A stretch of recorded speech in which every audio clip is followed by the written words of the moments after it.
പോയി. വമൻ യുനാദിസ്നി അൽഫം ബിഖൽവതിഹി അസ്മൻ ബിഹിമ്മതിഹി സർമൻ ലിഗഫവതിഹി അജബ്തുഹു മുസ്രിഅൻ മിൻ അജ്ലി ദഅവതിഹി ഫയദു യാ അബ്ദുൽ ഖാദിർ മുഹിയദ്ദീനി എന്ന് സമൂഹത്തെ കൊണ്ട് 1000 പ്രാവശ്യം വിളിപ്പിച്ചു. എന്താണ് പറയുന്നത്? എന്റെ പേരിന് 1000 പ്രാവശ്യം ഇഖ്ലാസോടുകൂടി, ദൃഢനിശ്ചയത്തോടുകൂടി, ആത്മാർത്ഥതയോടുകൂടി ഉറച്ച സ്വരത്തിൽ 1000 പ്രാവശ്യം വിളിച്ചാൽ ഞാൻ ആ വിളിക്കുത്തരം നൽകുമെന്ന് മഹാനായ മുഹീദ്ദീൻ അബ്ദുൽ ഖാദിർ ജീലാനി പറഞ്ഞു എന്ന് പറഞ്ഞുകൊണ്ട് അദ്ദേഹത്തിന്റെ ഉദ്ധരണികൾ പാടിപ്പുകഴ്ത്തിയിട്ട് 1000 തവണ ജനങ്ങളെ കൊണ്ട് വിളിപ്പിച്ചുകൊണ്ടിരുന്ന വിനീതനായ എനിക്ക് കേൾക്കാൻ കഴിഞ്ഞത് മുഹീദ്ദീൻ അബ്ദുൽ ഖാദിർ ജീലാനി സ്വയം എഴുതിയ ഫുതൂഹുൽ ഗൈബിലെ ചില ഉദ്ധരണികളാണ്. ഞാൻ അവിടെ നിന്നും വീട്ടിലേക്ക് പോയി എനിക്ക് ഉറങ്ങാൻ കഴിഞ്ഞില്ല. എങ്ങനെ ഈ ഗ്രന്ഥം ഒന്ന് സ്വായത്തമാക്കും? ഫുതൂഹുൽ ഗൈബ് ഒന്ന് വായിച്ചിട്ട് എന്റെ സംശയം തീർക്കാൻ ഞാൻ തീരുമാനിച്ചു.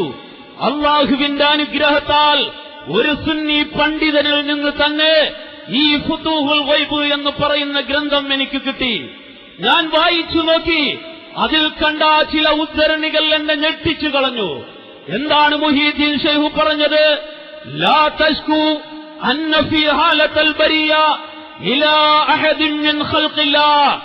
അല്ലാഹുവിന്റെ സൃഷ്ടികളിൽ നിന്നും ഒരാളോടും നിങ്ങളുടെ പ്രശ്നത്തെക്കുറിച്ച് ആവലാതി ബോധിപ്പിക്കരുത് കേട്ടോ. മാത്രമല്ല കൈഫ തഖൂലു ലാ ഇലാഹ ഇല്ലല്ലാഹ് വഫീ ഖൽബിക സമ്മിലാ. നിന്റെ ഹൃദയത്തിൽ 1000 വിഗ്രഹങ്ങളെ പ്രതിഷ്ഠിച്ചിട്ട് നിനക്കെങ്ങനെ ലാ ഇലാഹ ഇല്ലല്ലാഹ് പറയാൻ കഴിയുമെന്ന് മുഹീദ്ദീൻ അബ്ദുൽ ഖാദിർ ജീലാനി ചോദിക്കുന്നു. എന്നിട്ട് അദ്ദേഹം പറയുന്നു, ലാ യൻഫഉക തൗഹീദുൽ ലിസാൻ മഅ ശിർകുൽ ഖൽബ്. ഹൃദയത്തിൽ ശിർക്ക് ചെയ്യുന്നതിനോടൊപ്പം നാവുകൊണ്ട് തൗഹീദ് പറഞ്ഞാൽ നിനക്കെന്ത് പ്രയോജനമാണുള്ളത്?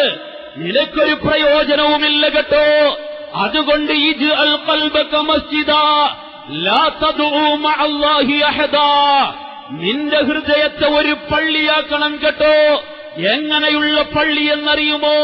അല്ലാഹുവല്ലാത്ത ഒരു ശക്തിയെയും വിളിച്ചു പ്രാർത്ഥിക്കപ്പെടാത്ത, അല്ലാഹുവിനോടല്ലാതെ ചോദ്യങ്ങൾ ചോദിക്കപ്പെടാത്ത, പ്രാർത്ഥനകൾ അർപ്പിക്കപ്പെടാത്ത, അല്ലാഹുവിനെ മാത്രം വിളിച്ചു ചോദിക്കുന്ന ഒരു പള്ളിയാക്കണം കേട്ടോ എന്ന് മുഹീദ്ദീൻ അബ്ദുൽ ഖാദിർ ജീലാനി റഹ്മത്തുള്ളാഹി അലൈഹി മഹാനവറുകളുടെ സ്വന്തം കൃതിയായ ഫുതൂഹുൽ ഗൈബിൽ എഴുതി വെച്ചപ്പോൾ